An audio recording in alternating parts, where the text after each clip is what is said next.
sasagutin mo ito ng direkta base sa kanyang itinatanong. May 20 seconds na paliwanag at kung hindi ito kayang sagutin ay magsabi ng pass or next question at wala na ring paliwanag.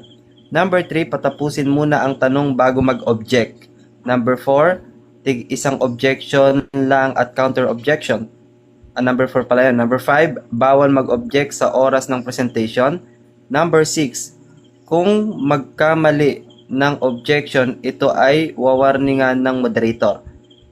Number 7, sa unang round ay doon lamang magtatanong sa inilatag at pagdating sa rebuttal round ay kahit ano ay maaari nang itanong basta ito ay ayon sa paksa.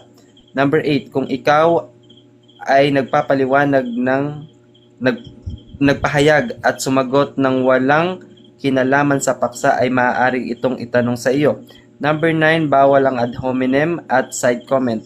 Number 10, kung may nalabag sa alinmang tuntunin, ang hindi ko mabasa, natatapan pa ang ang moderator ang magpapataw ng kaukulang action.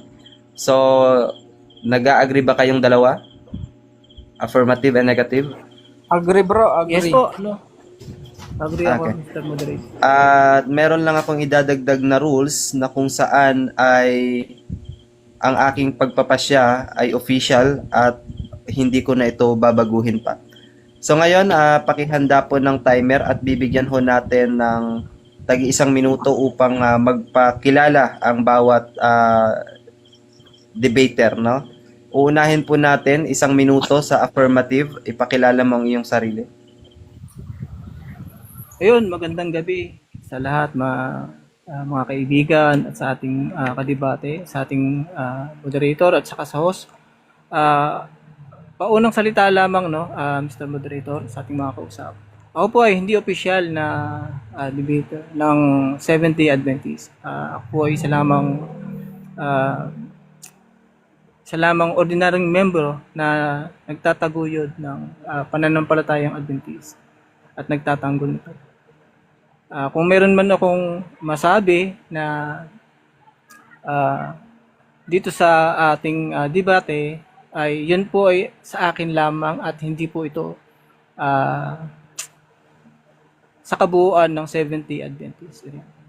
Yun lang po, Mr. Moderator. Ayan. At ngayon po ay bigyan naman po natin ng 1 minuto para magpakilala ang ating negative side. Go ahead, Genesis. Hello, ayan. Ako nga pala si Genesis, no? Kilala na ng nakakarami. So, thank you for having me, guys. At ako po ay isang oneness, naniniwalang iisa lang ang identity ng Diyos, iisa lang ang being ng Diyos. Pag sinabi mong iisang identity ng Diyos, iisa ang pangalan ng Diyos. Ang pangalan ng Diyos ay Jesus. At naniniwala na yung Ama, Anak at Espiritu Santo, hindi person, kundi form of God. The three form of God, not the three person, dahil ang person tumutukoy sa human being. So ang Diyos hindi naman dual being, kundi isa lang ang being God, not being human. So, inaanyayahan ko kayo na sana kayo ay lubos na makakilala sa Diyos, kayo sumuri sa aming aral sa oneness. Ayan, at doon po nagtatapos ang 1 minutong pagpapakilala ni Brother Genesis. At ako nga po pala, si Light of Sunnah sa pananampalatayang Islam ay tatayo bilang isang neutral moderator po sa gabing ito. At ako ho ay labas sa anumang kanilang pag-uusapan. Ang akin lamang hong maiaambag rito ay magkaroon ng isang patas at pantay na pagmumoderator. So ngayon ho ay tunghayan ho natin ang first presentation ng ating affirmative side. Pakihanda na lang din po ng oras at magsisimula ang oras ni Brother Mago kapag siya po ay nagsalita na. Ayun, ang ating paksa na ating tatalakayin ngayon at pag-uusapan ay ang mga karumal-dumal na hayop ay bawal kainin ayon sa Biblia. So, ito ating pag-uusap ay patutunayan ko na talagang hindi dapat or hindi talaga inutos na kainin yung mga karumal-dumal na hayop. Ayan.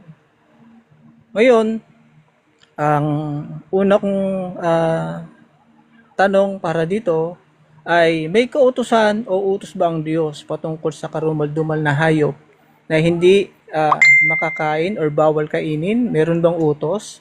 Ang sabi dun sa Leviticus chapter 11 verse 46 hanggang 47, sabi dito, ito ang batas tungkol sa hayop, sa ibon at sa lahat ng may buhay na gumagalaw na nasa tubig, at sa lahat ng nilikha na umuusad sa ibabaw ng lupa, upang bigyan ng pagkakaiba ang marumi at ang malinis, at ang may buhay at maaaring kainin, at ang may buhay na hindi maaaring kainin. So, dito sa utos pala ng Diyos o sa kautusan na kanyang ibinigay sa bayang Israel, ay merong tinutukoy na may buhay na maaaring kainin at may buhay naman na hindi maaaring kainin. So, alamin natin sa Biblia, ano-ano ba yung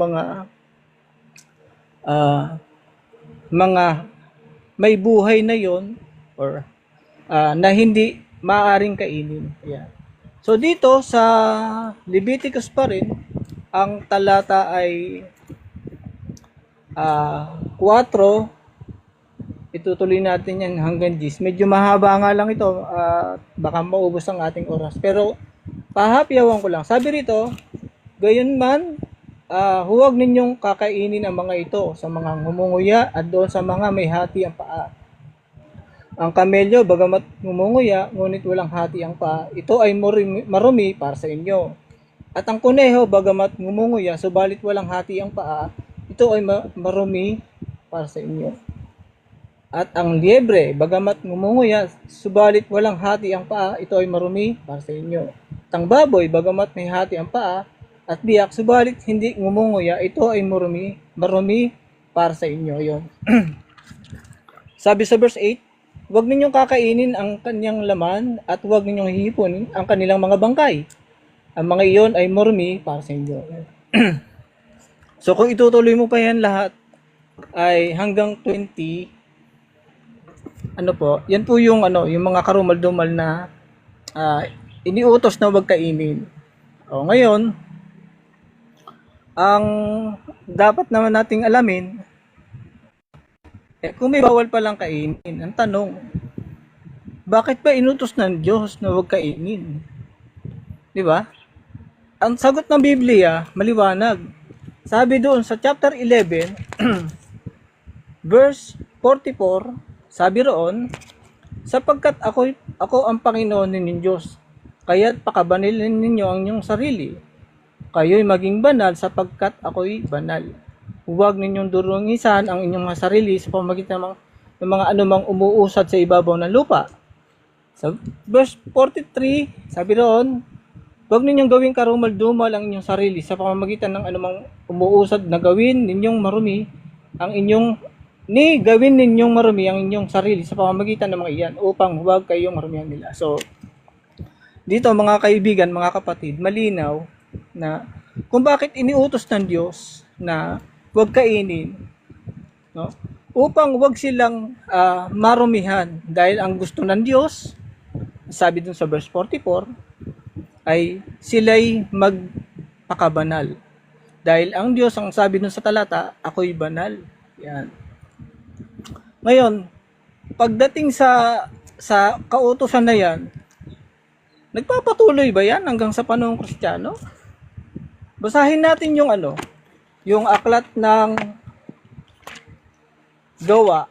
Ganito ang sinasabi ng talata. Gawa 7, ang talata ay 38. Dito sa Biblia ang ginagamit ko na ADP. Sana may oras pa tayo. Sige. Gawa 7:38. Sabi rito, ito yung naroon sa iglesia sa ilang nakasama ang anghel na magsalita sa kanya sa bundok na Sinai at kasama ng ating mga magulang na siyang nagsitanggap ng mga aral na buhay upang ibigay sa atin. So, malinaw ang sinasabi ng Biblia na yung utos o kautusan na ibinigay ng Diyos sa bundok ng Sinai, ang sabi doon, ibinigay din naman sa atin. So, therefore, nagpapatuloy yung utos na wag talagang ah, kainin yung mga karumal-dumal na hayop, di ba? Kaya nga sabi doon sa aklat ng Mateo naman, okay? Sa Mateo 23, ang sabi doon ng ating Panginoong Hesukristo, pagkatapos sinabi ni Jesus sa mga tao sa kanyang mga alaga, ang mga eskriba at ang mga pariseyo ang kinikilalang tagapagpaliwanag ng kautusan ni Moises. Kaya't gawin ninyo ang itinuturo nila at sundin ang kanilang iniuutos. So therefore, dapat ba nating sundin yun? Si Kristo mismo ang nagsabi, mga kapatid, mga kaibigan, na sundin at gawin ng kanyang mga alagad ang itinuturo dahil ng mga Pariseo at Eskriba, dahil sila yung kinikilala noon na tagapagpaliwanag ng kautusan ni Moises. Kasama ba doon yung mga hayop na bawal kainin? Yes, kasama doon. Kaya dito napapatunayan natin na talagang ang Biblia, no, mula old hanggang new, nagpapatuloy hanggang na bawal kainin yung mga karumal-dumal na hayop. Yun lang po. Ayan, at dun ho natatapos ang presentation ni Mago. I think cross-examination, tama ba? Yes po. Okay. Okay, game. At magsisimula ho ang oras ng pagtatanong kapag nagsimula ng magtanong ang ating negative side. Okay. Game na. Game ka na ba, Mago? Okay, ito ang una kong tanong sa Mago. Sino ang kausap or sinasabihan sa Leviticus? Mga Israelita ba? O mga hintil? Categorical.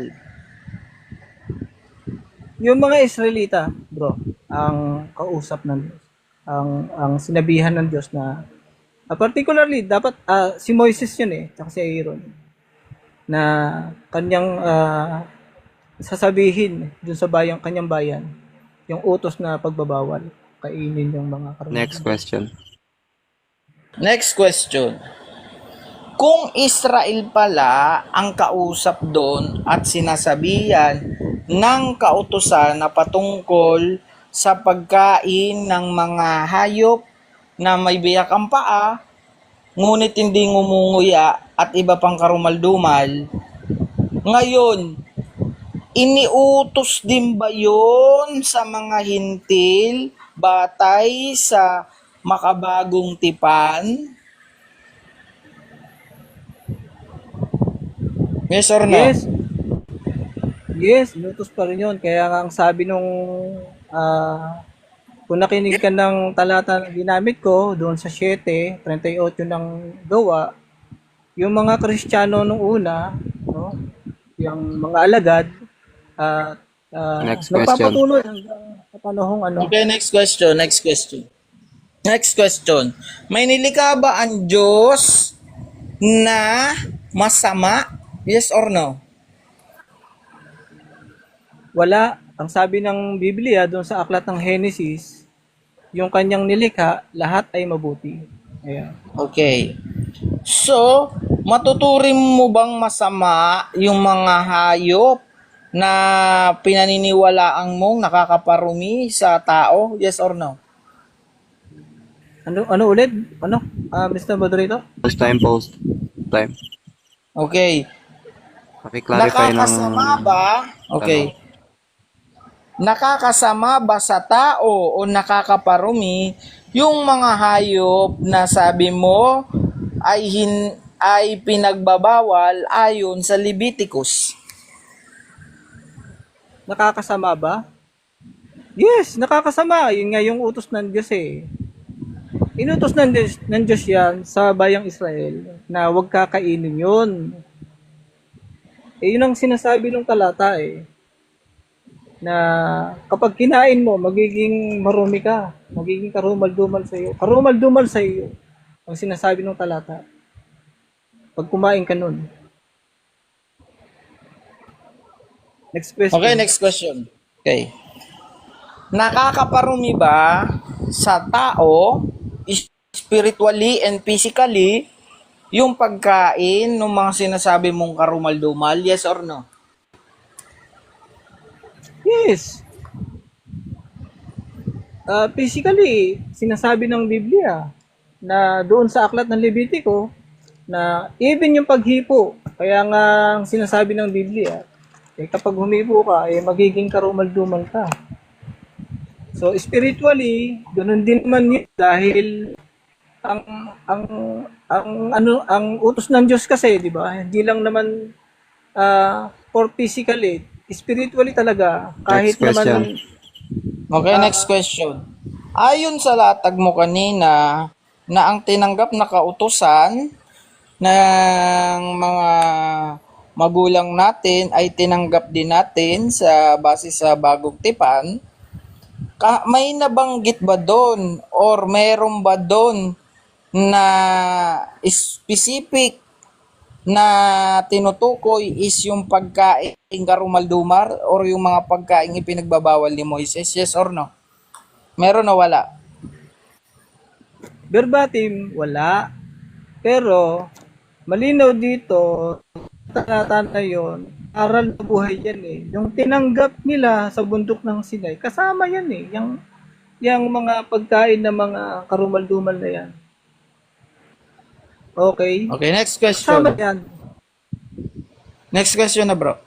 Tanggap mo ba bro na yung tinutukoy mo na kautosan doon ay hindi siya specific or hindi siya kabuuan ng kautusan na pumapatungkol din sa mga pagkain karumal-dumal? Tanggap mo ba? Yes or no? No. Ang sinasabi rito, yung aral na buhay, lahat yan eh. Yung galing sa inutos doon sa bundok ng Sinai, yung kautusan, kahatulan, lahat yan, everything, magkakasama sa isang ano yan, sa utos ng Diyos yan. Kaya nga, binasa na natin kanina, yung 11:40, Next 11:46, question. 47. Ubus ng oras. Next question. May nakasulat ba doon bro na verbatim lahat? Yes or no? Saan? Particular na verse? Doon sa kautusan, may nakalagay ba doon lahat ng kautusan na tinanggap particular hanggang na, sa bro? New Testament? Meron bang lahat doon? Yes, meron o wala? Objection muna ako, Mr. Moderator. Objection, Mr. Moderator. Boy, moderator, objection nga daw eh. Objection. Oo. Ang objection ko, Mr. Moderator, anong particular verse yung binabanggit niya? Kasi, yun yung, may tanong siya dun eh. Anong particular verse yung sinasabi niya na Counter-objection. Ang sabi niya kanina, doon sa binabanggit niya na tinanggap ng mga magulang natin yung kautusan. Ang sabi niya lahat daw yun. So ang sabi ko sa kanya, may mababasa ba doon na lahat verbatim? Meron o wala? Yun yung tanong ko sa kanya. Okay, categorical question, Brother Mago. At batay sa Okay. rules natin, kung may categorical question, ay kailangan sagutin ng categorical. Okay po. Ang tanong niya is verbatim na lahat ng kautusan.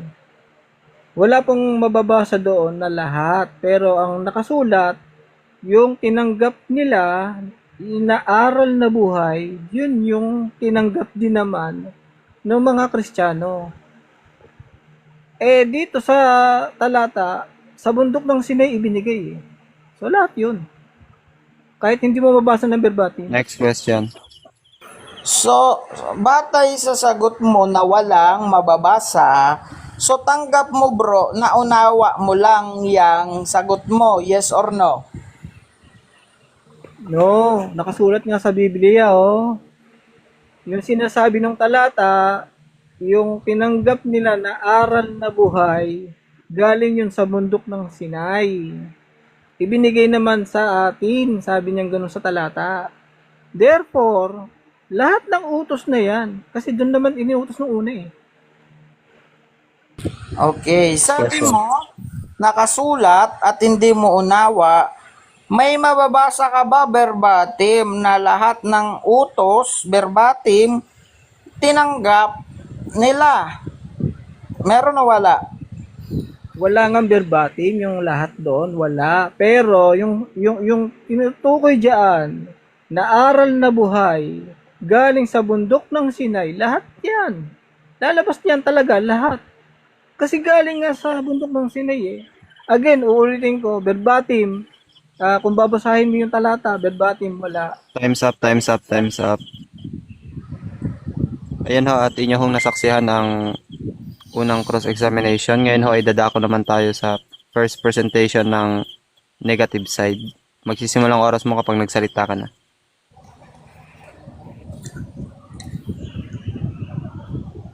Wait lang. Hanapin ko lang yung akin talata. Okay. So siya, talagang confused siya sa aral ng Biblia. Nagpo-focus lang siya sa lumang tipan at ayaw niyang unawain yung dito sa bagong tipan. So dito malinaw guys na sinasabi dito sa 1 Timoteo chapter 4 verse 4 hanggang 5 na sabi, ang lahat ng nilikha ng Diyos ay mabuti at walang dapat ipalagay na masama. Sa halip ay dapat tanggapin may pagpapasalamat sapagkat ang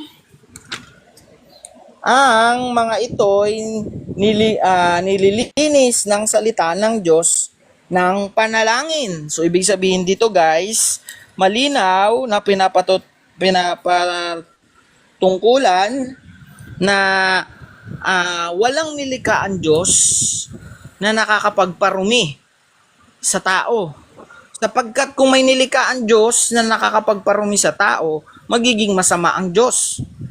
So, pinag-utos ng Diyos na yun ay huwag kainin nila sa kaparaanang ayaw ng Diyos na sila'y magkasakit. Sapagkat ang mga hayop na yun ay kumakain ng marurumi. Kaya sila ay pinagbabawal ng Diyos hindi sa dahil sa ito ay makakapagparumi sa kanila, kundi upang wag silang magkasakit dahil yung mga hayop na yun ay kumakain ng maruruming bagay. Kaya sila tinawag na karumal-dumal dahil ang kinakain nila ay pwedeng makasakit sa tao. Kumbaga hindi sila edible kainin. Pero batay sa ibang aspeto ng mga hayop na pinapatungkulan doon, which is ang baboy, which is yung iba pang mga hayop, ay napatunayan na pwedeng kainin. Dahil hindi naman ang Diyos lumika ng makakapagparumi sa tao. Dahil kung ang Diyos lumika ng makakapagparumi sa tao, ang Diyos ay magiging masama. Ang Diyos natin ay mabuti. So, paano natin mapapatunayan na ang Diyos ay hindi lumika na nakakapagparumi sa tao? So, si Jesus mismo ang nagpatunay niyan. Batay dito sa Marcos 7, versikulo 18, sabi niya, pati ba naman kayo ay hindi pa rin nakakaunawa? Tanong ni Jesus, hindi ba ninyo alam na hindi nagiging marumi ang isang tao dahil sa pagkaing ipinapasok niya sa kanyang bibig? Sapagkat hindi naman iyon pumapasok sa kanyang puso, kundi sa tiyan. At pagkatapos ay idinudumi.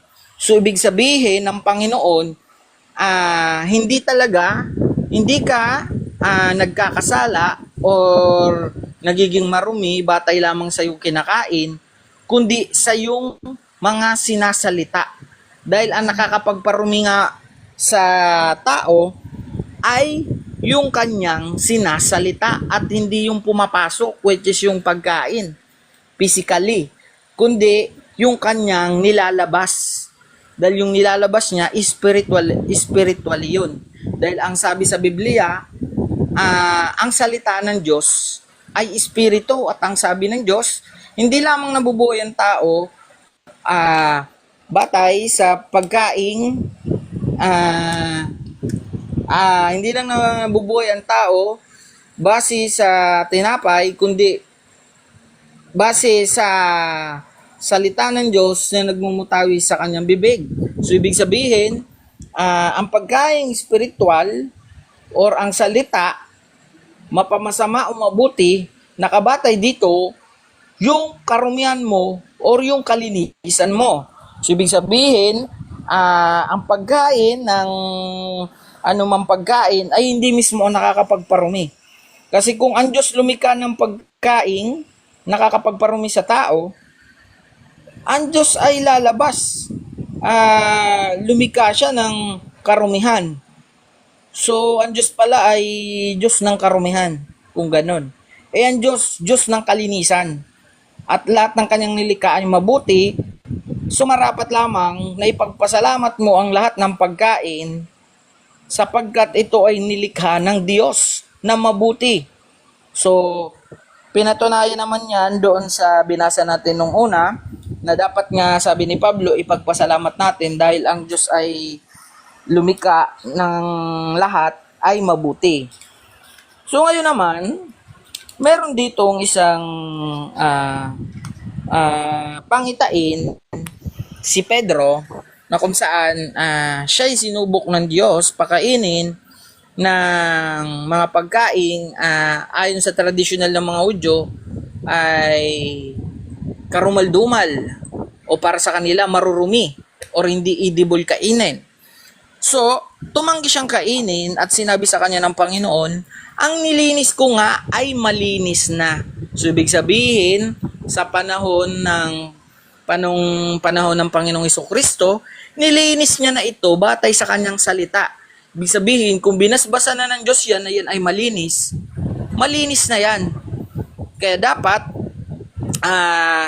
si Mago, maunawaan niya na kung binasbasa na ito mismo ng Panginoon na ito'y malinis na, dapat tanggapin niyang ito'y malinis na at huwag niyang questionin ang Diyos. Dahil kung questionin ni Mago ang Diyos, sino ba siya? Diyos ba siya para questionin ang Diyos? Sinabi ng Diyos malinis na kukontrahin mo pa ba siya, Mago?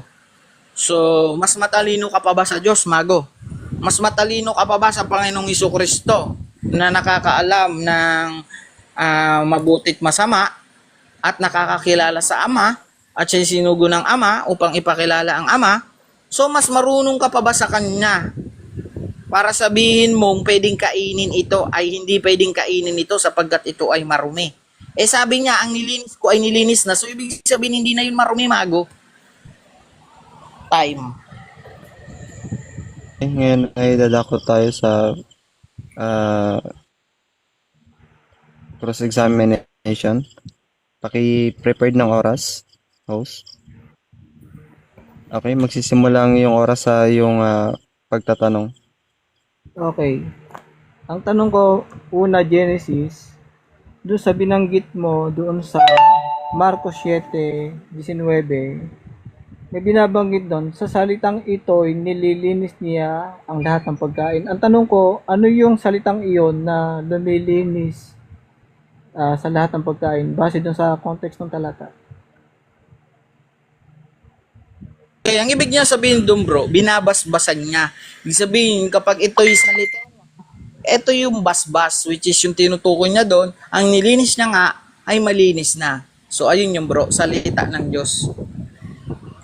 Salita ng Diyos. Yung basbas. Question. Ngayon, ang sunod kong tanong, Genesis, base dun sa binabanggit mo na merong hindi edible kainin. Kanina binanggit mo yun eh. Yung hindi edible kainin. Ang tanong ko sa'yo, ano yung mga hindi edible kainin? Base ba sa Unang-una, yung mga tinatawag na karumaldumal, kaya sila tinawag na karumaldumal dahil ang kinakain nila ay marurumi at ito'y pwedeng makasama sa kalusugan ng mga tao. At yung mga hayop na scientifically mas makolesterol katulad ng baboy, pero di ibig sabihin no, na yun ay nakakamatay spiritually Next na pwede kang magkasala. Next question. Ayun. So, sabi mo, yung mga hayop na yun na karumal-dumal ay pag kinain mo ay magkakasakit ka. Sa panahon ngayon, pag kumain ka ba, magkakasakit ka pa rin. No? Yes bro, nandun pa rin yung consequence bro. Pero di ibig sabihin bro na ito'y pwede makasakit, pwede rin na ito'y magkasala ka pa rin. So wala nang kasalanan na naukol dahil nilinis na nga ng Diyos. Binasbasan niya na bro. Okay. Sabi mo, Next question. okay. Yung binabanggit mo ay kapag kumain ka ng karumal-dumal na hayop, ay pwede ka pa rin magkasakit hanggang ngayon. Tanggap mo ba hanggang ngayon nagpapatuloy pa rin o meron pa rin karumal-dumal na hayop?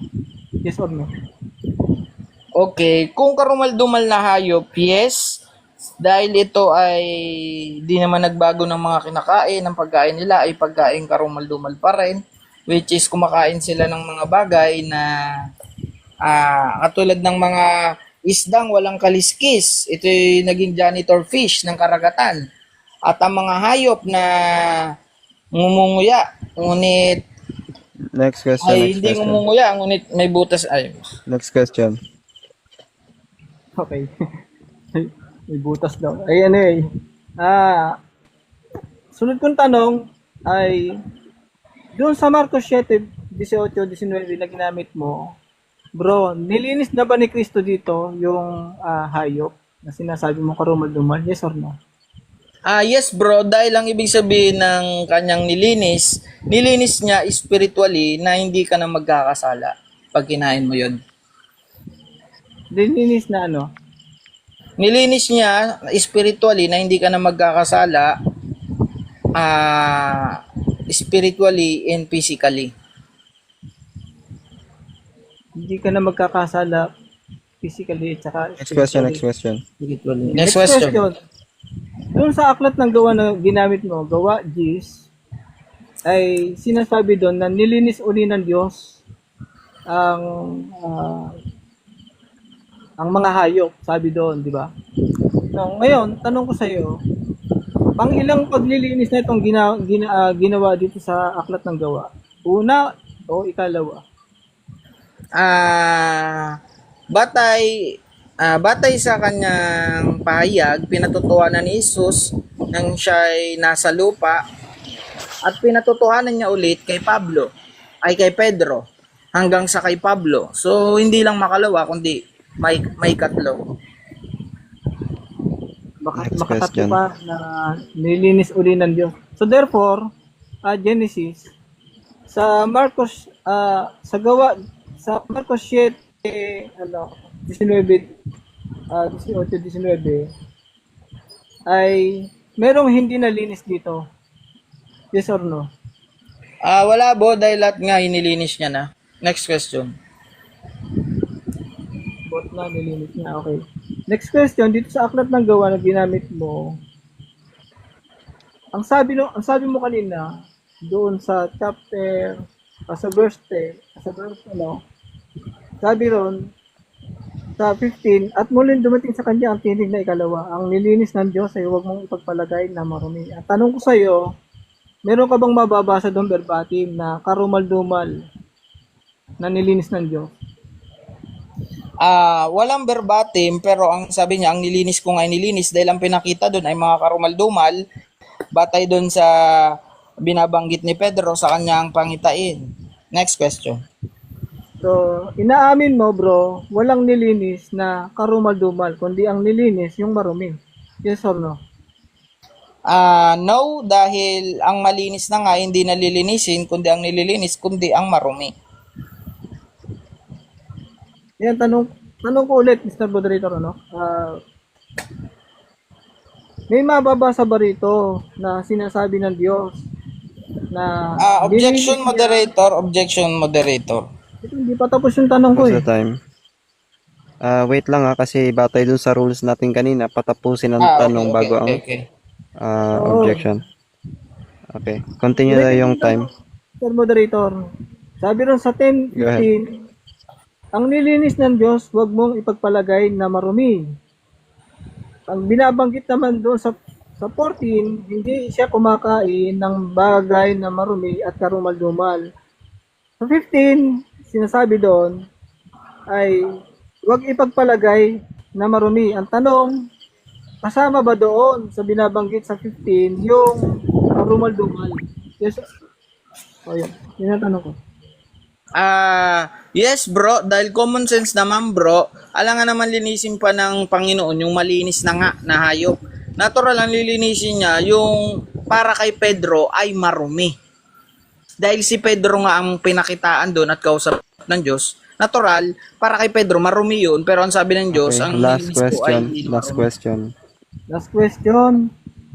Dito sa aklat ng gawa na binabanggit mo, bro, naunawaan ba ni Pedro yung kahulugan ng pangitain? Yes or no?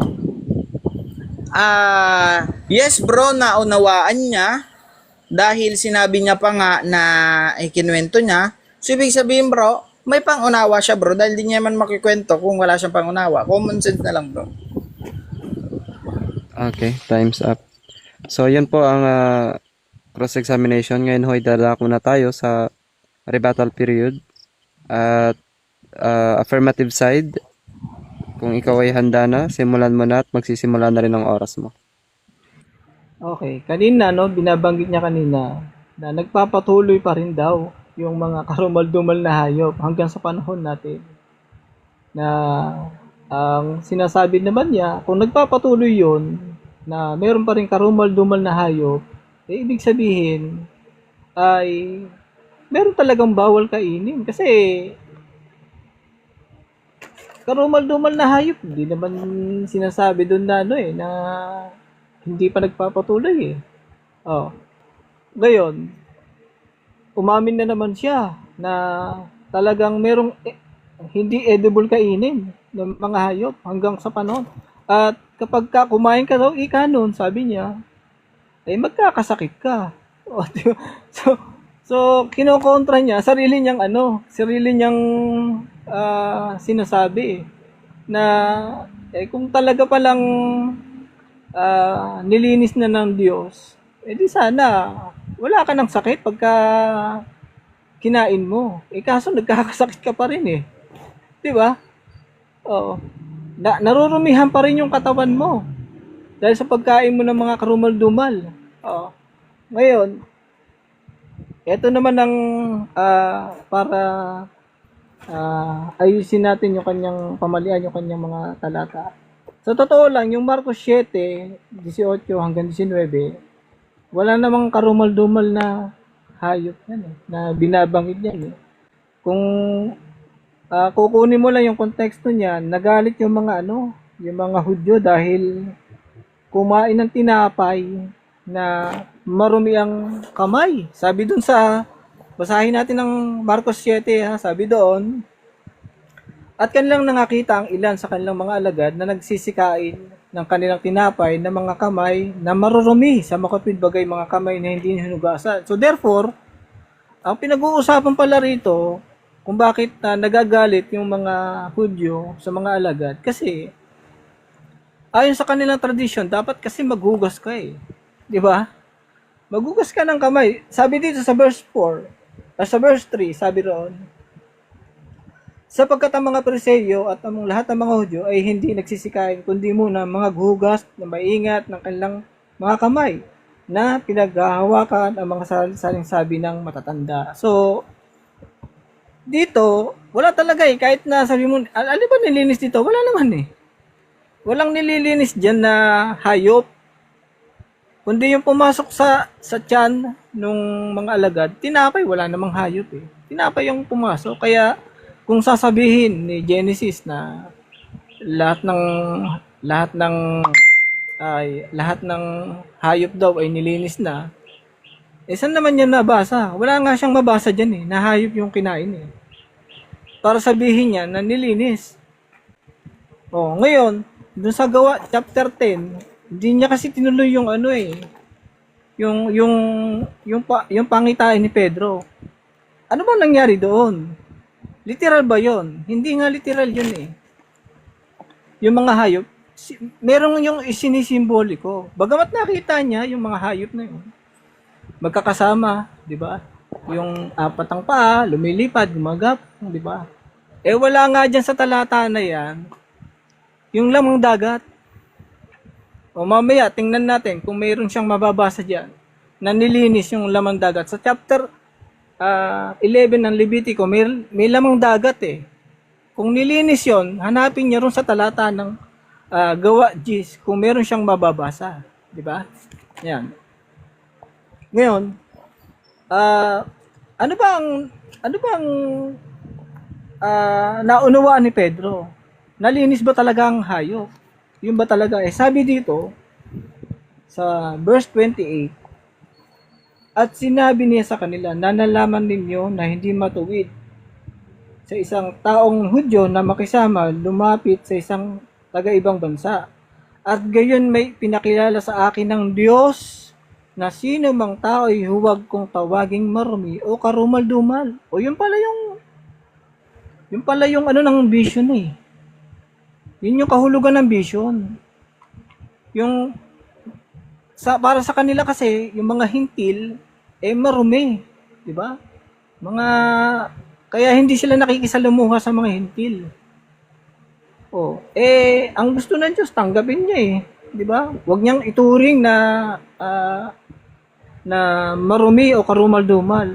Nakalagay dito, sino mang hayop, ayun ba nakalagay? O anumang hayop, wag kong itawaging o ituring na marumi o karumal-dumal. Wala naman nakasulat doon eh. Ang nakalagay doon, ang sino mang tao, wag kong tawaging marumi o karumal-dumal. Yun ang eksaktong kahulugan nun. Sa chapter 11, ganyan din ang nangyari. Kasi inano siya ng mga alagad eh, ng mga apostol, 'di ba? Kasi nakasilumuha nga siya sa mga hintil, 'di ba? So, pinaliwanag niya ngayon sa chapter 11. Hindi naman niya yata nabasa 'yon, na talagang itong chapter 11 nagpatuloy. At wala dito na pinupuri ng mga alagad yung paglilinis ng hayop. 'Di ba? Ano yung nangyari? Ang nangyari doon, niluwalhati nila ang Diyos kasi nga sabi doon sa chapter 11 verse 18, at nang marinig nila ang mga bagay na ito, ay nagsitahimik sila at niluwalhati ang Diyos na sinasabi, kung gayo'y binigyan din naman ng Diyos ang mga hintil ng pagsisisi sa ikabubuhay. Mga hintil pala yun eh. Mga tao na yun. Yung mga tinuturing na marumi at karumal-dumal. Diba? Ang tanong, ano ba yung nilinis talaga? Dito sa chapter 15 verse 9, sabi dito, tayo hindi niya itinangin sa kanila at nilinis sa pamamagitan ng pananampalataya ang kanilang mga puso. Yan. Mismo si Pedro mismo ang nagsasabi, sabi dun sa verse 7. Siya mismo nagsasalita nito. Okay, time na. Nawala yung moderator nyo. Time na. Ako naman, orasan mo, 5 minutes, view. Time na. Conclusion. Wala pa yung moderator. Hindi, wala na yung moderator kasi. Ano siya, nalobat. Conclusion na ako, view. Conclusion na to, view. Magko-conclusion na agad siya. Ano ba naman to? Di ba nag-conclusion ka na, Mago? Nag-conclusion ka na, di ba? Conclusion. Second presentation yun. Ano ko ba? Rebuttal Presentation ba yun? Sige, magtatanong ako sa'yo. Rebuttal Okay. yun. Oh, di Bira magtatanong ako. talaga. Okay. Sino pwede moderator dyan? Akit yung moderator. Bakit na lang muna yung magmo-moderate. Conclusion agad eh.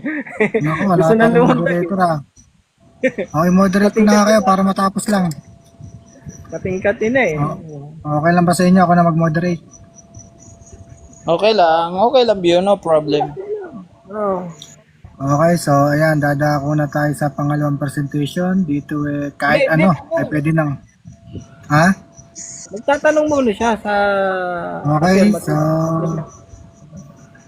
ay ako na yon, si Sir Max. Ayun, mabuti na lang. Ayan, INC tama-tama para buti hindi busy. Bukas Sir na Max, lang. ano na po yan? Rebuttal na yan. Rebuttal na Sir Max. Tapos na si paano ba? Nakapag-stand na sila pareha? Tapos na po si Mago. Unang presentation ni Bago, tapos na yung rebuttal. So tanongan na ni Genesis. Nasa ano So, na kami, second presentation na. Diba tapos na. Tapos na ako second presentation, rebuttal? Nakaw, ibaba yan, moderator. Paano, bro? Moderator. Di aware yung moderator. Second presentation na bro. Nag-present ako ng rebuttal. Nirebat ko yung mga Nag-present, magtatanong na si Genesis. Bro. Sige. Sige. Ito, pang grade 1 na tanong, Mago.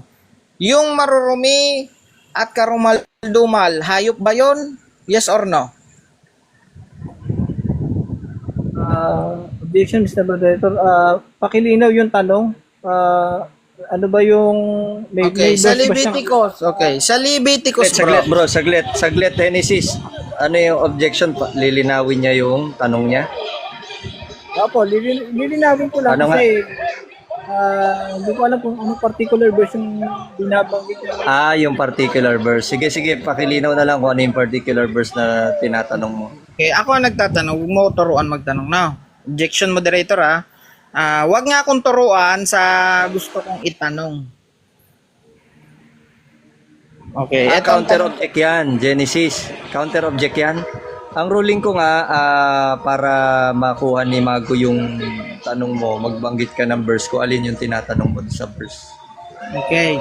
Sa Levitico na binanggit mo kanina, Mago, na patungkol sa marurumi at karumaldumal, pang grade 1 na tanong, hayop ba yon? Yes or no?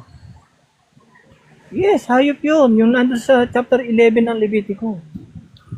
Okay, ito ang tanong ko. Sabi dito, sa Gawa 9Gs, sabi dito, naroon sa kumot ang lahat ng uri ng hayop. Kasama ba doon yung karumaldumal at mga maruruming hayop para sa'yo? Yes or no? Hindi para sa akin yon. Yun ay Objection, sinasabi ni moderator. Pedro. Ang Okay, categorical stop the time. Objection. Categorical. Okay, nakuha ko na. May counter-object ka, Mago? Wala po, wala. Oh. Okay, pakisagot Ang tanong lang niya, ng naroon- categorical. Pero ulitin muna niya yung tanong, bro. Ulitin muna niya yung tanong. Tapos unahin natin yung categorical bago ka magpaliwanag. Paulit yung tanong. Okay. Batay sa sagot mo kanina na sa Leviticus, sabi mo mga hayop yon. Ito ang tanong ko sa iyo. Sabi dito sa Gawa 10:12, naroon sa kumot ang lahat ng uri ng hayop. Sinabing lahat, ha. So, kasama ba dito, bro, yung marurumi at karumaldumal na hayop? Yes or no? Categorical. Yes. Kasama diyan. Kaya nga sabi ni Pedro, kailan may hindi ako kumakain ng marumi at karumaldumal. Sabi niya sa talata. Next question. Okay. Sabi dito, bro, ngunit sumagot si Pedro, hindi ko po magagawa iyan, Panginoon, kailanman hindi ako kumakain ng anumang marumi o di karapat-dapat kainin. Tanggap mo ba, bro, na ang nakita dito ni Pedro ay mga hayop na karumaldumal at marurumi? Tanggap o hindi tanggap? Categorical. Sandali lang bro. Usap ako eh. Sandali. Hindi ko narinig yung ano mo. Stop the time, Usap stop the ako dito time. eh. Stop the time. Usap ako bro. Okay, ulit. Ang haba kasi ng ano. Sige. Teka. Ulitin natin yung tanong pero focus ka sa tanong kasi kakain tayo ng maraming oras pag Oh, paulit-ulit. kasi lumapit kasi yung bata rito. Sige. Paulit na lang yung tanong. Okay. Sabi dito sa 14 bro, ngunit sumagot si Pedro, hindi ko po magagawa iyan, Panginoon. Kailanman, hindi ako kumain ng anumang marumi o di karapat dapat kainin. Ang tanong ko sa iyo, Pedro, sang-ayon ka ba na ang nakita dito ni Pedro ay mga pagkain or mga hayop na karumal-dumal o marurumi? Sang-ayon ka o di sang-ayon? Categorical. Sang-ayon ako dyan. Pero again, hindi lang po mga karumal-dumal ang naririyan. Okay? Kaya nga, ikaw na rin ang magsabi, lahat ng hayop. Kaya hindi lang kaya hindi lang karumal-dumal na hayop yung pinakita sa Next kanya. question. Okay, next question bro. Next question. Sang-ayon ka ba bro na sumagot ka kanina kasama yung karumal-dumal at maruruming hayop doon sa 12 na ibig sabihin lahat ng hayop? Yes or no? Oo, lahat nga nandun eh. Lahat na. Lahat na ng hayop, pinakita doon yung land animal. Pero, again, wala tayong mababasa dyan na karumal-dumal na water, yung lamang dagat. Wala kang mababasa dyan. Okay. Next question. Alin sa sagot mo ang mali dahil ang sabi mo bro, sumasang-ayon ka na naroon kasama doon yung mga karumal-dumal na hayop at sumasang-ayon ka na nakita ni Pedro ay mga karumal-dumal at maruruming hayop. At sa isang banda, hindi ka sang-ayon na kasama doon yung mga karumal-dumal na hayop. Alin doon ang mali sa sagot mo? Walang mali dyan. Okay? Lahat ng pinakita doon, hindi lang naman karumal-dumal. Again, meron doon marumi. Marumi at karumal-dumal. Yung koinon at saka akatarton. Dalawa yan. Yung koinon kasi marumi. Pero yung mga koinon na yan, okay. Wala na, ubos na yung oras eh. Next question. Question. Next question. Sabi dito bro sa 15, muli niyang narinig ang tinig.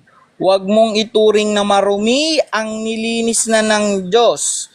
Sang-ayon ka ba dito bro na yung mga karumal-dumal na nakita ni Pedro at marumi para sa kanya ay nilinis na ng Diyos? Sang-ayon ka ba sa Diyos? Yes or Hindi no? ako sang-ayon sa iyo. Hindi ako sang-ayon sa iyo. Okay? Hindi ako sang-ayon. Bakit? Kasi ang Objection, moderator. Objection. Ang tanong Okay, ko sa anong kanya- objection? Ang tanong ko sa kanya bro, narinig mo man bro, sang-ayon ba siya dito sa nakasulat na sinabi ng Diyos, ang nilinis niya ay malinis na nga? Anong counter object? Bago. sinagot ko naman ng Mr. Moderator. Ng categorical yung tanong niya. Okay. Magro-rolling ako. Paano, Genesis, kasi narinig ko, may pahabol kang yes or no nung huli. Kasi Yes, ang bro. unang narinig ni Categorical kasi Mago, yung tanong, saglit lang. Tahimik muna kayo. Ang unang narinig ni Mago na kaya siya biglang sumagot ay yung kung sang-ayon ba siya o hindi siya sang-ayon. Tapos nagpahabol ka ng yes or no. Kaya pauulit ko yung tanong, linawin mo kung alin ba doon yung categorical mo. Ulitin mo yung tanong. Okay, ulitin ko ang tanong ha. Sang-ayon ka ba bro dito sa nasusulat sa 15 na sinabi ng Diyos kay Pedro, ang nilinis ko nga ay huwag mo nang ituring na marumi. Sang-ayon ka ba sa Diyos? Sasagot na ako. Sang-ayon ako doon sa sinabi ng Diyos. Ang sabi doon, wag mong ituring o wag mong ipagpalagay na marumi yung nilinis ng Diyos. Pero wala kang mababasa na dalawa yung binanggit niya. Yung binabanggit doon ay marumi lamang. Next question, next question. Walang karumal-dumal dyan. Okay. Kung sang-ayon ka pala bro na ang nilinis ng Diyos ay hindi na marumi at hindi na karumal-dumal, bakit sinasabi mo pa na meron pang karumal-dumal at maruming hayop sa panahon natin ngayon? Objection, Mr. Moderator.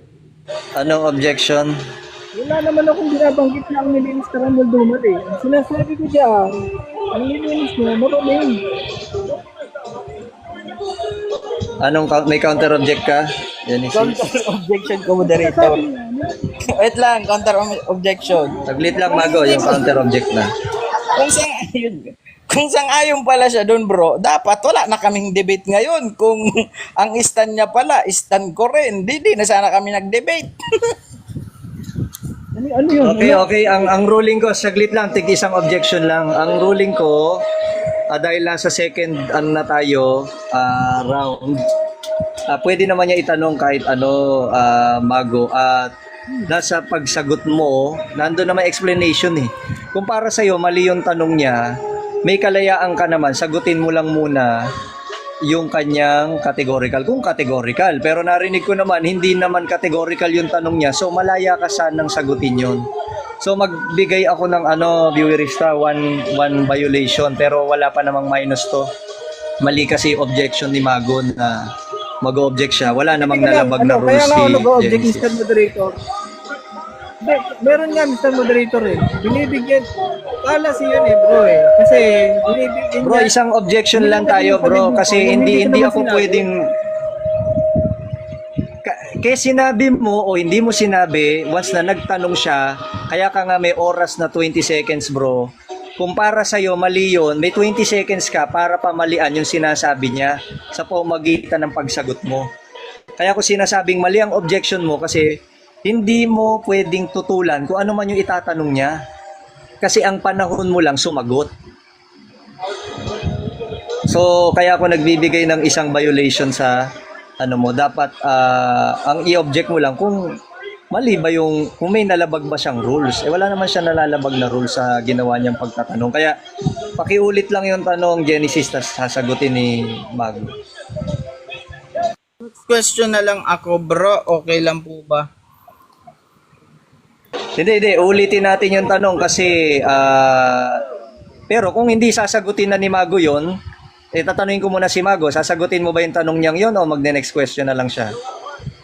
Hindi, sasagutin ko yun kasi kaya nga ako nag-object. Okay, pakiulit yung tanong, bro. Nawala. Wait lang bro, mag-next question sana ako bro dahil nawala na ako sa momentum, nakalimutan ko na yung natanong ko dahil ang gulo niya kausap bro. Sige. Iwasan na lang yung side comment na magulo yung kausap, ha? Okay, sige. Okay. Next question na tayo. Okay. Next question na. Kung sang-ayon ka pala, bro, Mago, sa nasusulat na ang nilinis ng Diyos ay malinis na nga at wag na dapat ituring na marumi. So, kung sang-ayon ka pa, bro, bakit pa kailangan natin mag-debate kung sang-ayon ka naman pala dun, bro? Pakisagot. Anong tanong niyo doon, Mr. Moderator? Objection ba yan, bro? Tahimik muna. Tanungin ko si Mago. Objection ba yan? Objection ako, parang mali yung ano eh. May counter object ka, Genesis?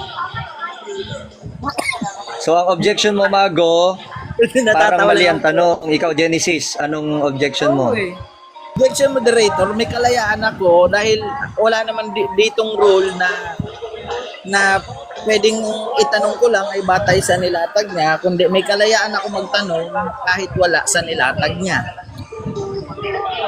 Okay, magro-rolling ako. Ganito ulit, bro Mago, kasi narinig ko naman mayroon siyang bakit. So nagtatanong siya. At yon ay open-ended question. Malaya ka namang sagutin yon. Wala namang categorical yon. So ulitin ko, Mago, total nag-warning na ako sa iyo kanina. Pangalawa to, pangatlo, may minus ka na sa oras mo. Kasi may 20 seconds ka bro para i-depend yung tinatanong niya.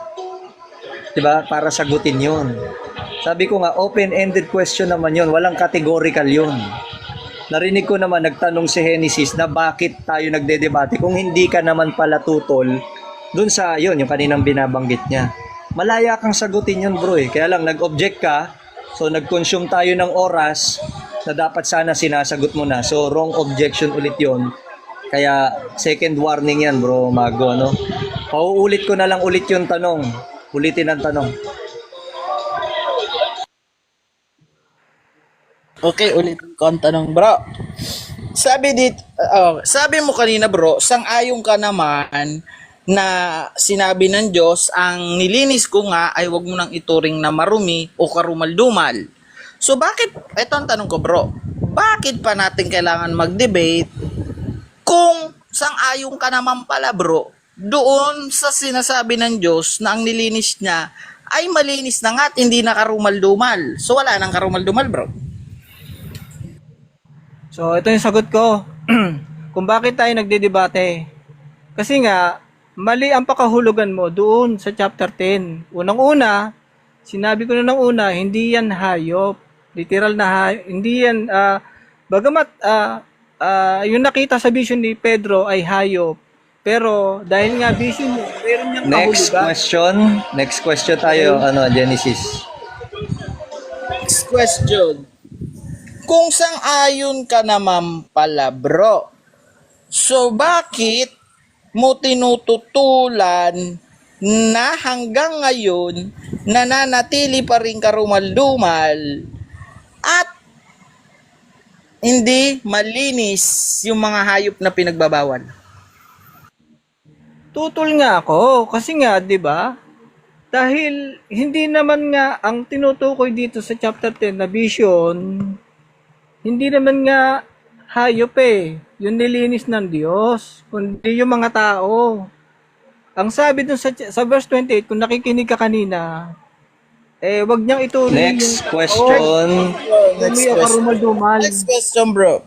Kung tutol ka pala, bakit sumasang-ayon ka kanina sa nasusulat ng nilinis ng Diyos, which is tumutukoy dun sa mga karumal-dumal na mga hayop, sabi dun lahat. So, kung tutol ka pala, bakit ka sumang-ayon na malinis na ito at hindi na karumal-dumal? Sasagot ako. Kaya ako sumasang-ayon kasi nga ang nilinis ng Diyos dito yung mga tao. Kaya nga sa chapter 11 at yung Gawa 15 verse 9, ang sinasabi doon, ang nilinis ng... Okay, time na tayo.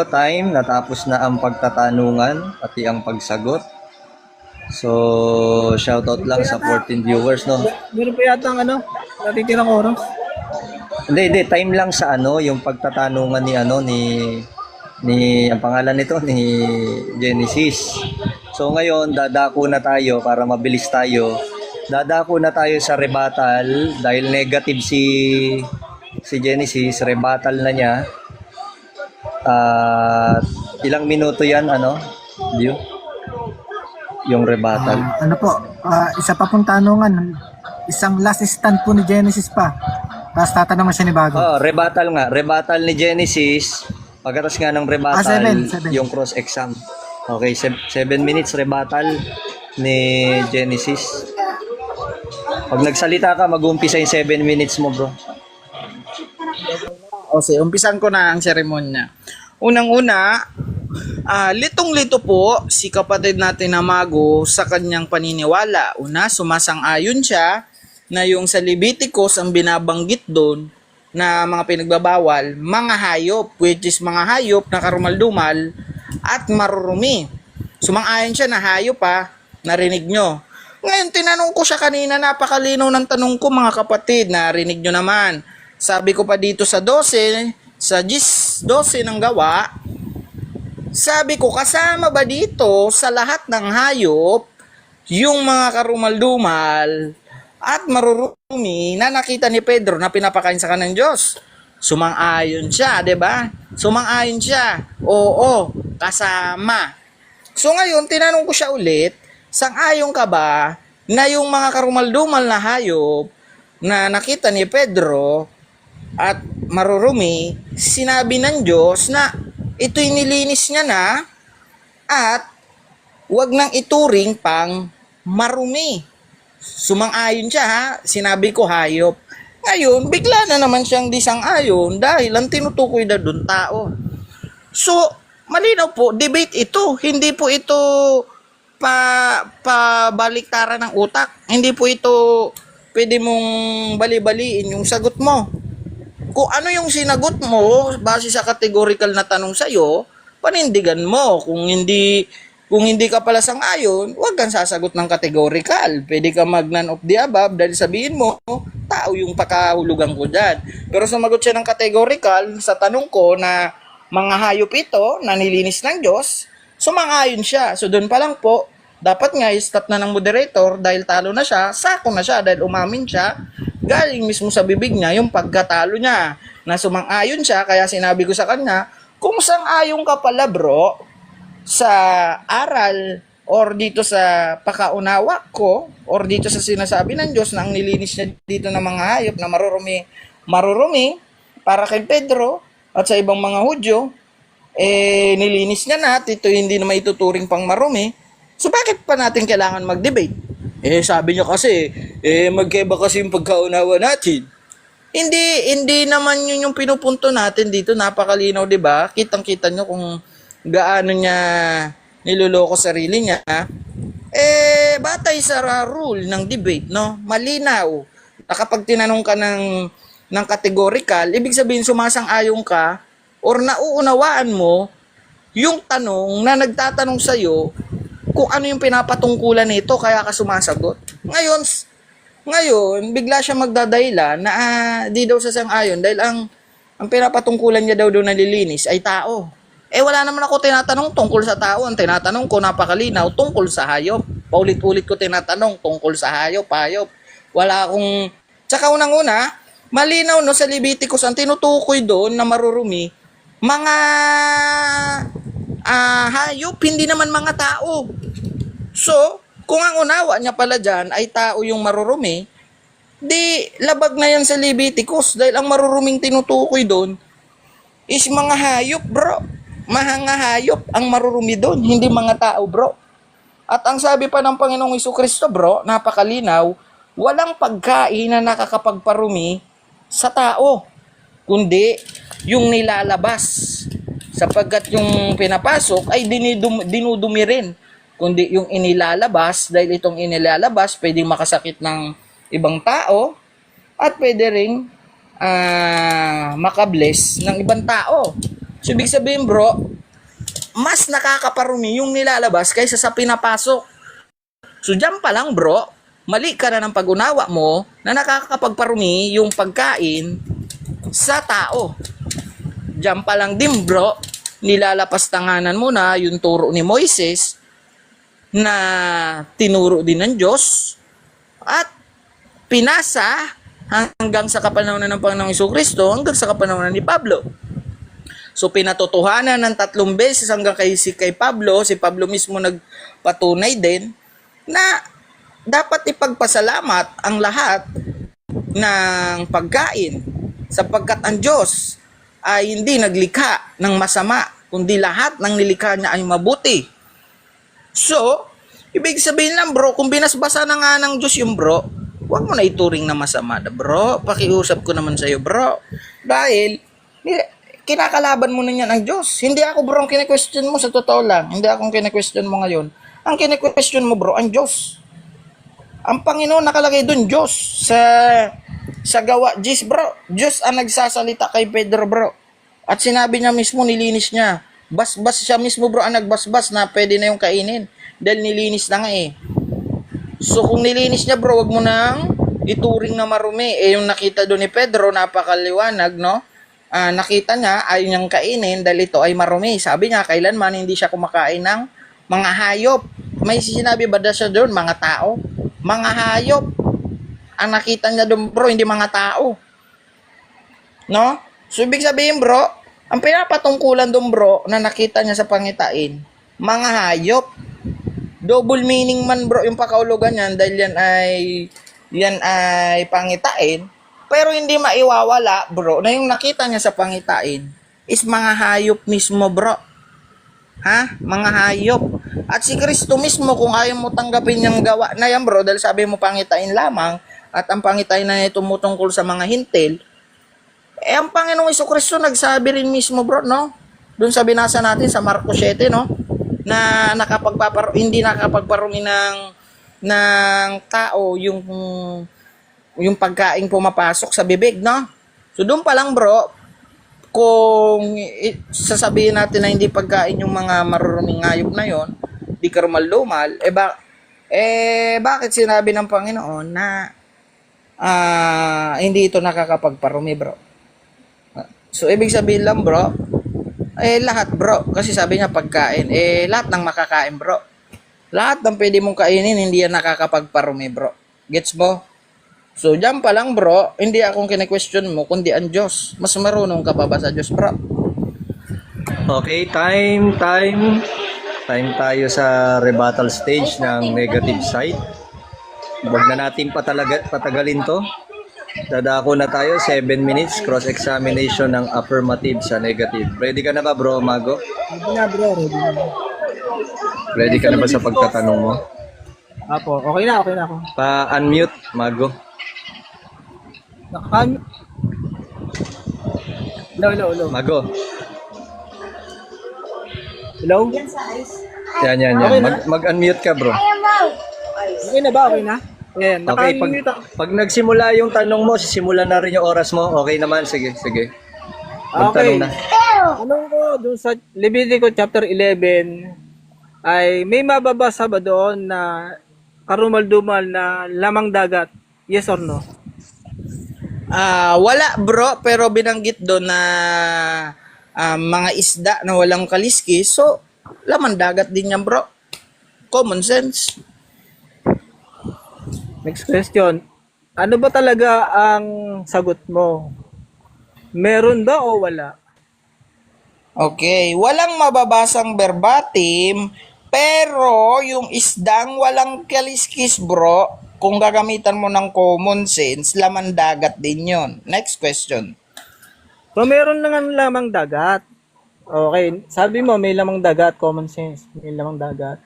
Ngayon, doon sa Gawa 10, meron ka bang mababasa dyan na nilinis din yung lamang dagat? Meron o wala? Okay. Wala ditong binasa na laman dagat, verbatim, pero batay sa sinabi ng Panginoong Kristo sa Marcos, ay lahat ng pagkain na hindi nakakaparumi. Okay, next question. Sabi mo wala. So, lumalabas dito sa chapter 10 ng Gawa, walang nilinis na lamang dagat. Yes or no? Sinabi ng Diyos sa Marcos no, malinaw na sinabi niya lahat Mr. Moderator? Objection? Ano objection? Wala doon sa Marcos ang tanong ko. Ang tanong ko nandun sa aklat ng Gawa, Gis. Mr. Moderator. Objection May moderator. counter objection ka? Wala. Oo. Counter objection. Tumagot ako sa kanya ng categorical, wala. Tapos nagpaliwanag ako sa Marcos, meron. Okay, magro-ruling ako. Bro, sumagot siya ng categorical kung para sa'yo mali yung sagot niya. Daanin mo sa pagtatanong o kaya mamaya pwede mong ano yan sa conclusion mo. Okay lang, Mr. Moderator. Sige. Sige, paulit yung tanong, paulit din yung sagot. Okay, ang tanong ko ay sabi mo, walang mababasang verbatim na lamang dagat dito na tinutukoy sa pangitain ni Pedro. Therefore, ay walang lamang dagat na nilinis ang Diyos. Yes or no?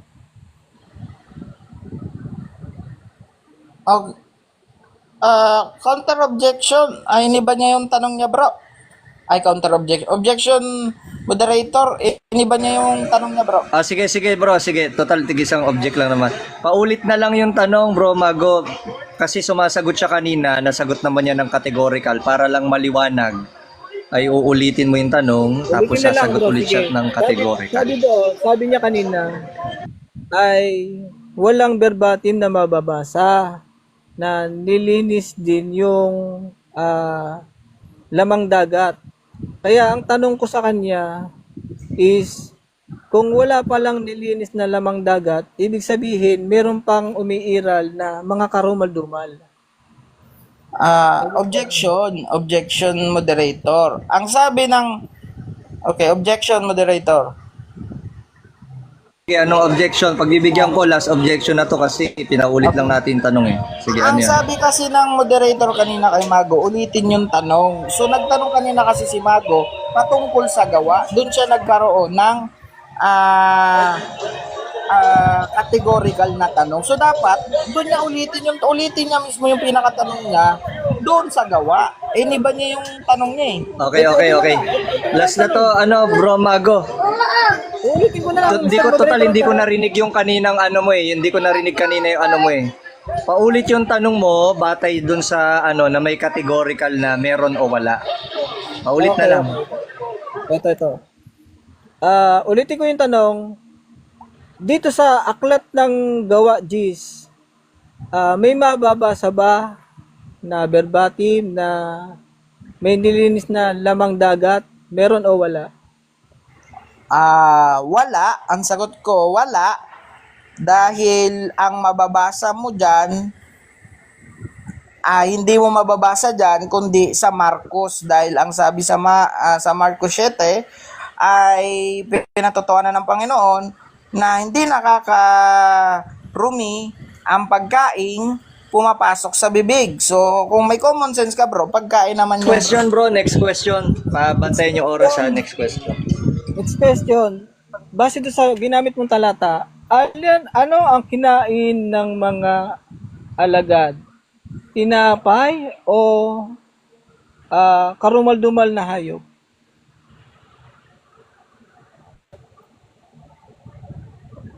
Okay. Wala ka naman sinabing pagpipilian. So sasagutin kita ng may kalayaan. Kung patungkol yan, bro, sa lahat ng pagkain. Objection, Mr. Moderator. Meron akong binanggit. Okay, stop the time. Anong objection? Okay, alam ko na. Okay. Opo. Narinig ko naman, Genesis, meron siyang binabanggit na categorical question.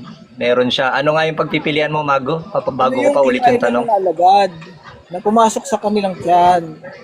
Yun bang tinapay o karumal-dumal na Oo, yung karumal-dumal.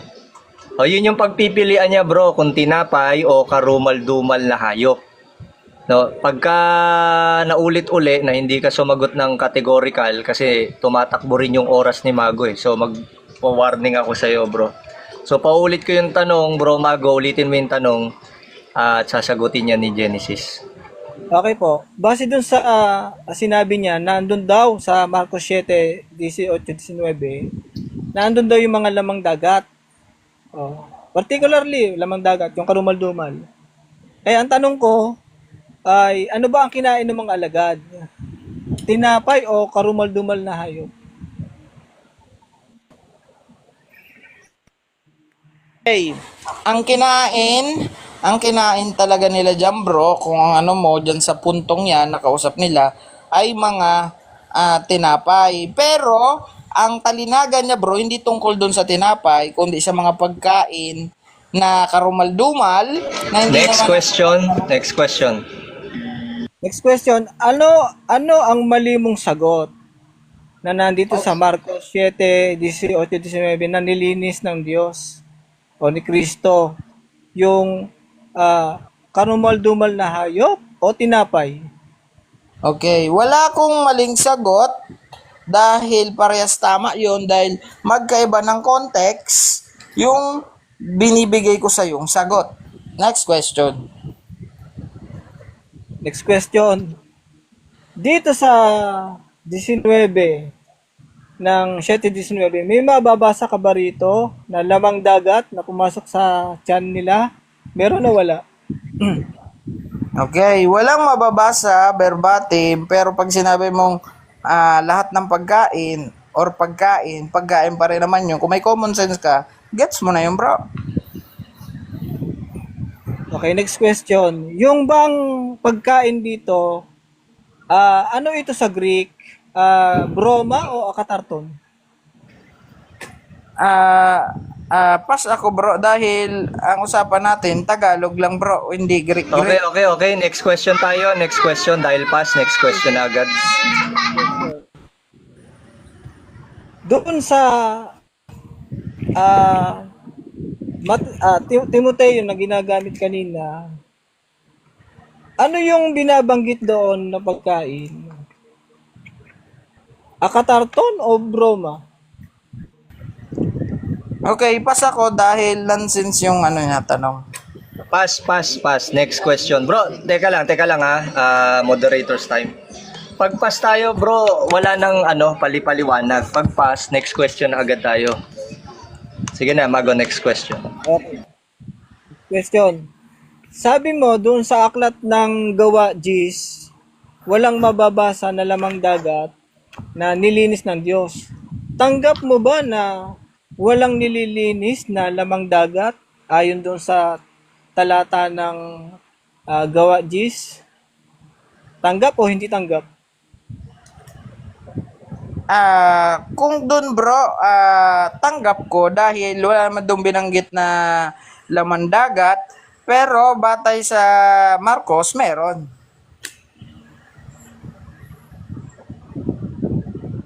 Next question. Sabi mo sa Marcos meron doon lamang dagat. Ngayon, may mababasa ba tayo verbatim na nilinis ng Diyos yung lamang dagat doon sa Marcos 7:19? Meron o wala?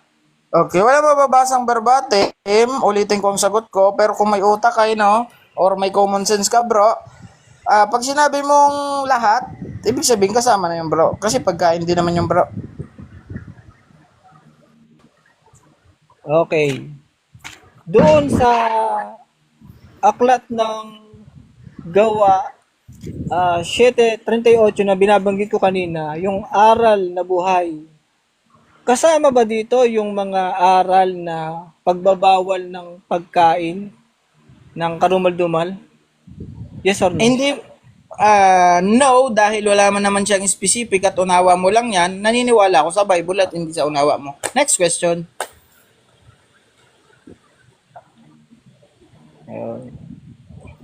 Again, dito naman sa binabanggit, na tanggap mo ba sa aklat ng Isaias, lahat ng kumakain ng baboy ay papatayin o arurusahan ng Diyos? Tanggap o hindi tanggap? Wala ka ng oras, bro. Hindi, na umabot naman yung tanong niya. Teka, reset mo yung bro, yung 20 seconds bro view para masagot niya. Pakisagot ng 20 seconds. Ang ulit yung tanong, bro. Pwede pa ulit. Ganito. Dahil sa umabot yung last question niya bago maubos yung oras niya, kasi oras niya yung nasa kaliwa isa yung nasa kanan. So wala na siyang time para magtanong. Yung 20 seconds mo pwede mo pang gamitin para sagutin. So nasa yan kung sasagutin mo pa o hindi na, pero dahil sabi mo gusto mong paulit yung tanong, papaulit lang natin yung tanong tapos 20 seconds para sa'yo. Ulitin mo nga yung tanong, bro, Mago. Sabi dito sa aklat ng Isaias 66:17, yun daw kumakain ng laman ng baboy at ng kasuklam-suklam at ng daga, sila'y darating sa isang wakas, sabi ng Panginoon. Tanggap mo ba na papatayin itong mga kumakain ng baboy? Yes or no? Hindi tanggap dahil yung pagwawakas ng bro ay ibig sabihin yung paglilinis. Okay, tatapos na tayo sa cross-examination. Pagtatanong ng affirmative sa negative. Ngayon ay wag na natin patagalin ulit. So dadako na tayo sa conclusion. Mauuna po, batay sa nakaugalian natin, ang affirmative at mamaya sa conclusion ang negative. Uli ang negative. So, Ano ito? 5 minutes Final yan kung di ako nagkakamali. Final Final na yan, conclusion na. Conclusion na yan. So, kung di ako nagkakamali, 5 minutes yan, no, viewerista. 5 minutes na conclusion. Apa, 5. Okay, okay. Dako na Yan. tayo sa sa 5 minutes. Okay. Again, yung mga sinasagot ni Genesis kanina. Mauuna po ata yung yung negative side muna. Ay, affirmative. Sorry. Affirmative, si Mago ang mauuna sa 5 minutes. So, orasan mo Nandito na si rin ako, Mago sorry. ng 5 minutes. Sorry. Okay po. Nakita natin mga kaibigan, yung mga sagot ni Genesis pagdating dun sa karumal-dumal na hayop. Sinasabi niya ron sa talagang pilit niyang sinasabi na lahat ng hayop nilinis na doon sa aklat ng Gawadis. Samantalang nung tinanong natin siya, meron bang lamang dagat doon na nilinis? Sabi niya, wala daw. O di, talagang kinokontra niya yung sarili niya Bakit? Kasi kung lahat pala ng hayop nilinis na, dapat particular din ng Diyos na binanggit niya yung lamang dagat. Kaso wala nga Wala dun sa sa vision ni Pedro. Kaya nga, dun sa vision ni Pedro, naintindihan niya talaga yung kung ano yung ibig sabihin ng vision. Kaya nga vision yun Hindi naman kasi dapat iliteral kapag ka nakakita ka ng vision. Hindi sana lahat ng vision, pag niliteral mo, paano yun? Yung nakita ni Ezekiel, paano yun? Pinakain sa kanya yung dun sa vision. Diba? Oh. Sabi doon sa chapter 3 ng kainin mo ang balumbong ito at ikaw ay humayo, magsalita ka sa sangbayan ni Israel. Tatanggapin niya kaya to na ang kinain dito ni Ezekiel yung balumbon o yung scroll? Nililiteral niya kasi. Sa totoo lang, hindi naman talaga literal yan mga kapatid. Kasi nga, ang pangitain, laging may kahulugan. Kagaya ng mga hayop. O ano ba yung, sa Biblia ba, merong mga, particularly, ginagamit ng Biblia yung hayop patungkol sa mga tao? O, halimbawa, yung si Juan Bautista, 'di ba? Tinukoy niya si Jesus Kordero ng Diyos, 'di ba? Sa Juan 1:29, 'di ba? Si Ciro na hari ng Persya, 'di ba? Ibong mandaragi. Oh. Ano pa? Yung mga lobo, yung mga maninila, yung mga tao yan Doon sa Gawa 20:29 hanggang 30. Tinukoy ni Pablo, mga lobo yun. Pero, hayop ba talaga yun? Tingnan natin kung hayop ba yun. Sabi doon, sa 30, at lilitaw mula sa inyo, ring, kasamaan ang mga tao, magsasalita ng mga bagay na lihis. Di isa yan si Genesis sa mga talagang lobo. Bakit? Sinasabi ng Biblia Diba? Alam ko na pag alis ko, sabi ni Pablo, ay papasok sa kalagitnaan ninyo ang mababangis na asong gubat at walang patawad sa kawan. So therefore, lahat ng ito, marami pang iba na minsan, ang vision talaga, merong gustong ibig sabihin ang Diyos. Kaya nga, hindi niya maintindihan Nung una, sabi ni Pedro, naguguluhan siya dun sa pangitain niya. Ngayon, pagdating ng 28, naintindihan niya na yung palang tinutukoy doon na mga karumal-dumal, marumi, mga hintil. Kasi nga, yun yung pinangaralan ni Pedro. Kaya nga sa chapter 11, hindi issue yung pagkain ng hayop o karumal-dumal. 'Di ba? Hindi issue dito kaya nga niluwalhati nila yung Diyos dahil nilinis ba yung hayop? Hindi. Nagpasalamat sila sa Diyos, niluwalhati nila ang Diyos dahil dahil binigyan ng pagkakataon yung mga hintil, 'di ba? Na magsisi. Doon sa verse 18 ng chapter 11 ng Gawa. Oh. At binabanggit naman din ni Pedro na yung mga nilinis ng Diyos, hindi naman puso ng hayop. Ang sabi dito, sabi ni Pedro sa 7, at pagkatapos ng maraming talakayan, tumindig si Pedro at sinabi sa kanila, mga Ginoo. O yan. So, ang sabi dun sa 9, sabi niya, ang nilinis ng Diyos yung puso sa pamamagitan ng pananampalataya. So, walang hayop, karumal-dumal, wala talaga. Ayun.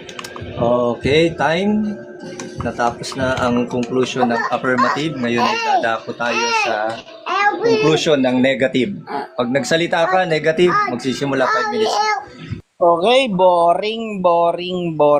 Boring kadebate si Mago. Sako na, umamin na siya. Narinig nyo ano? Panay isang ayon na siya kanina sa mga tanong ko na categorical. Doon pa lang panalo na ako, guys. So, ito, sasagutin ko ulit siya batay dito sa conclusion niya. So, to be fair, hindi ko siya paparatangan ayon sa aking gustong dapat sabihin. Medyo didiinan ko sana. Pero, para sa mga nakikinig, itatama ko yung maling aral ni Mago. Okay, pangitain nga yun, Mago. Pangitain yun, Mago. Tumutungkol din yun sa mga hintil. Tama ka na naman dyan. Pero bro, ang nawala ka ata sa yung kaisipan na yung mga hintil kumakain yan bro ng maruruming mga hayop o kadurumal-dumal. Katulad ng baboy, kumakain sila bro. Ngayon bro, dahil nga sila'y kumakain at yung pangitain ni Pedro ay tumutungkol sa kanila, batay na rin sa yung bibig, kung may common sense ka bro, kung hindi pala tanggap ng Diyos yung mga hintil na yon, dahil sila'y kumakain ng karumal-dumal, dapat yung pakaulugan ng pangitain niya doon, hindi pa tungkol sa mga hintil. Pero dahil galing sa bibig mo bro, ikaw na rin nagsako sa sarili mong bibig, na yun ay pumapatungkol sa mga hintil, at ang nilinis doon mismo ay tao na kumakain ng karumal-dumal. So therefore, kasama pa rin doon yung kinakain nila bro na karumal-dumal sa nalinis. Dahil kinakain nga nila is mga karumal-dumal na hindi kinakain ng mga Hudyo at mga Israelita. So therefore bro, kahit hindi sa kanila inuutos ng Diyos, kundi sa mga Israelita, yung sa Leviticus, sabihin na natin kasama sila doon sa dapat na kasama doon sa utos. Or sabihin natin hindi sila aware dahil hindi naman sila ang kinakausap ng Diyos kundi mga Israelita. So therefore bro, dapat sana itutuwid sila ng Diyos. Pero ang nangyari, sinang-ayunan sila ng Diyos. Dahil sinabi niya pa mismo, ang nilinis ko nga ay malinis na at wag mo nang ituring na marumi. So ibig sabihin bro, hindi lang mismo tinanggap ng Diyos yung pagkahintil nila, pati din yung kanilang kinakain. So, double meaning yung bro. Hindi lang paglilinis sa mga tao, kundi doon din sa kinakain ng mga hintil. So, kung may utak ka bro, dapat sana nalaman mo, una pa lang, talo ka na sa debate. Diyan pa lang sana bro, kung tama ka, kung nasa tama kang aral at pag-iisip, patalon-talong ka pa sa Greek, kala mo Griego ka talaga, dapat alam mo na sana, una pa lang, natalo ka na bro. Pero dahil nga confused ka bro, tinutulungan kita ngayon sa yung maling aral na kahit sabihin natin di aware yung mga hintil sa turo ng mga Hudyo, hindi nangangahulugan bro na sila'y marumi o karumal-dumal. Batay sa Panginoon, batay sa sinabi nga ng Panginoong Jesucristo sa Marcos, hindi nga nakakapagparumi ang pagkain bro. So, yung kinakain ng mga hintil bro na karumal-dumal, hindi naman daw yung nakakapagparumi. So, bakit mo sila ituturing na marumi ngayon? So, ano yan? Nilalabag mo na ang Panginoong Jesucristo. Nilalabag mo na ang sinabi niya hindi nakakapagparumi yon. Dahil sinasabi mo, marurumi sila dahil kumakain sila ng karumal-dumal. Eh, di mo ba alam na hintil ka bro at hindi ka bro Israelita? Nagpipiling Hudyo ka ba bro? Kasi kung Hudyo ka bro, nagujujuwang ka, umalis ka dito sa Pilipinas. Unang-una pa lang, doon ka sa kanila.